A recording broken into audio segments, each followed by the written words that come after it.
guys, welcome to my channel. This is simply Mika. No trouble, no stress, just blessed and highly favored. Today's video is all about hair cuticles.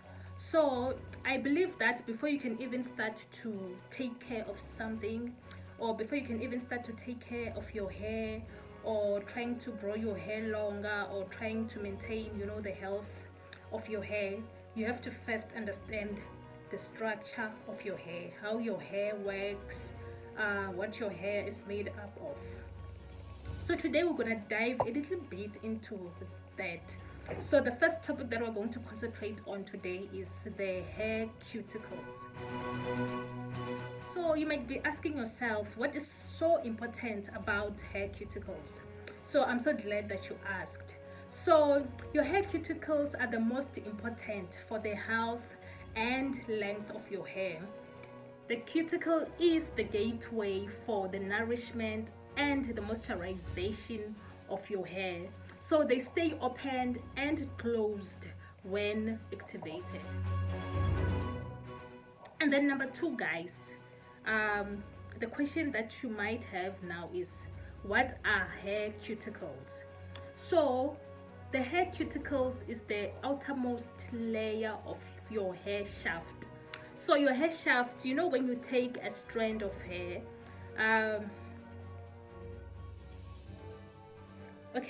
guys, I don't want to mess up my hairstyle.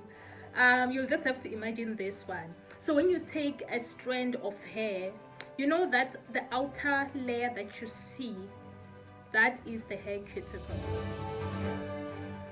The cuticle is the protective layer of your hair, and it is formed of overlapping cells that look like fish scales. So the cuticle protects your hair from water loss. Okay guys, stay with me guys. So we're going to dive a little bit deeper into the hair cuticles. So as I've said, let me say this one more time. Your hair cuticle is the most important for the health and the length of your hair.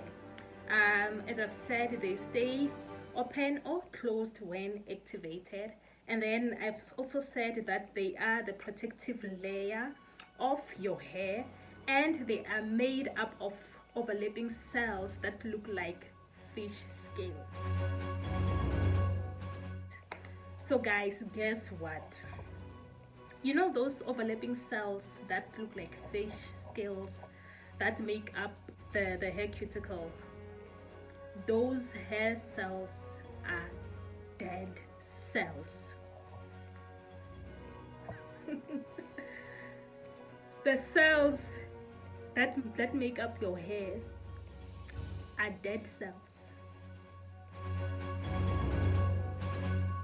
Okay, let me take it back a little bit. Your hair is partly made up of dead and living cells. So the hair that's inside your hair, the hair that you cannot see, is living.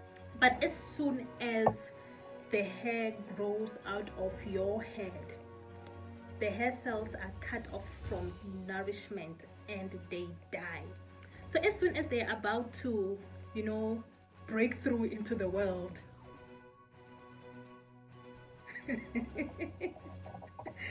they are cut off of nourishment, they die, and then they go through a process called keratinization. So that's when those cells are filled with and surrounded by keratin. So your hair is made up of water, keratin, and protective layers. So guys, the only thing that you can do with your hair is to preserve your hair cuticle. So all these products that we are buying, guys, the only thing that they can do is to preserve that hair cuticle. That's it. So I'm going to talk about two types of hair cuticles. And the first type of cuticle that I'm going to talk about is the closed cuticle. So if your cuticles are naturally closed, it means that your hair is naturally straight. If your hair is naturally straight, your hair is shiny, you know, it's soft to the touch. So if your hair is naturally straight, or if your hair has cuticles that are naturally closed, it is easier for your sebum to travel from the root to the tip of your hair because your hair is naturally straight. So the second type of cuticle that I'm going to talk about is the raised cuticle. So if your cuticles are naturally raised, it means that your hair is curly or your hair is wavy, tend to have dry hair, coarse hair or brittle hair. So the reason for that is because your sebum is unable to travel from the root to the ends of your hair because of the structure of your hair cuticle. So for example, guys, let's say you have to run from point A to B in a straight line, and you have to run from point A to B in circles. Is it gonna be easier for you to get from A to B in a straight line or in circles? I mean, definitely it's gonna be easier for you to run from point A to B in a straight line. And when you are running in circles, you might faint. You might not even get to the end, you know, of the line or the end of the race because you are running in circles, guys. So that's the reason why it is so difficult for the sebum to travel from the root to the tip or to the ends of your hair. So guys, sebum is produced by the sebaceous glands that are present on the scalp. So its main function is to lubricate the hair. As I was saying, that if you are someone with raised cuticles, your hair tends to be dry, it tends to be brittle, it tends to be a coarse type of hair. The curly hair structure makes it very difficult for the sebum to migrate along your hair from the root to the tip of your hair. So as a result, if you're someone with curly hair, your hair needs extra water and extra sebum. So that's the reason why it's very, very important to make sure that after washing your hair and after conditioning your hair, you must make sure that you apply a leave-in conditioner. What leave-in conditioners do, they mimic the natural sebum. A very good leave-in conditioner is a leave-in conditioner with the same components or the same ingredients as your natural sebum. So something with triglycerides, you know, anything with the rides at the end is a very, very good leave-in conditioner. So I would suggest that you buy those kind of leave-in conditioners. So it's very, very important, guys, to do your research. You know, before you even buy hair products, you have to do your research, find out what works for you. So the last topic that I'm gonna quickly touch on is hair porosity. Hair porosity is the hair's ability to absorb and retain moisture. So there are three different kinds of hair porosities. There's the high hair porosity, and then there's the medium hair porosity, and then there's the low hair porosity. The type of cuticles that you have determine the type of hair porosity that you have. So if you are someone who has high porosity hair, it means that your cuticles are more porous. In simple terms, it means that your cuticles have pores in them. So if your cuticles have pores, it means that it is easier for your hair to absorb moisture, and in the same way that your hair absorbs that moisture, it loses it. So your hair absorbs moisture very quickly and loses moisture very quickly because your hair is more porous, it has pores.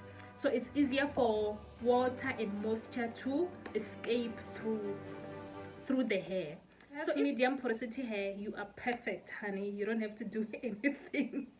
Just keep on doing what you are doing. Your hair can absorb moisture and your hair can retain that moisture for a very long time. So you are good, you are set. And then if low porosity hair, it means that your hair is less porous. It doesn't have pores in your hair. So that type of hair, it is very difficult for your cuticles to be open so that it can absorb moisture. That is the reason why when you do the float test, you know, when you want to test your hair porosity, your hair will float on the water. So that indicates that it is very, very difficult for your hair to absorb water and to absorb moisture. So, well, the good thing about low porosity hair, it means that your cuticles are not damaged. You know, your cuticles are not damaged, your cuticles are closed, they lay flat on top of each other, your cuticles are closed. So the only thing that you have to do is to make sure that you use products that will be able to do what? To open your cuticles so that your cuticles can absorb the water and the moisture that your cuticles need. I'm gonna do a series of hair cuticles so that we can just dive in more deeper, guys, so that we can understand how to better take care of our hair, so that we can understand which products do we need to buy for my type of hair, because each and every person has different hair porosity. Each and every person has different kind of cuticles. Some people have naturally closed cuticles, some people have naturally raised cuticles. So you need to understand, you know, which products will work for you, because the products that work for someone with naturally closed cuticles are not going to work for someone who has naturally raised cuticles. The same thing pertains to hair porosity. The products that work for someone with high porosity hair are not going to work for someone with low porosity hair. You have to first, before you can even start to, you know, try to look after your hair, you have to first find out, obviously, if your hair is curly, you will just have to know that your cuticles are naturally raised, right? And then you have to go a step further to find out the kind of hair porosity that you have. So guys, that's it for today. If you like this kind of content and if you want to see more of this kind of, you know, informative and educational content, guys, hit the subscribe button below and make sure that you hit the bell and you select all so that you do not miss any content from me. Thank you so much, guys, for watching. Please comment down below what is your hair porosity and what products are you using to maintain your hair. If you liked my video, guys, please hit the thumbs up. Bye bye.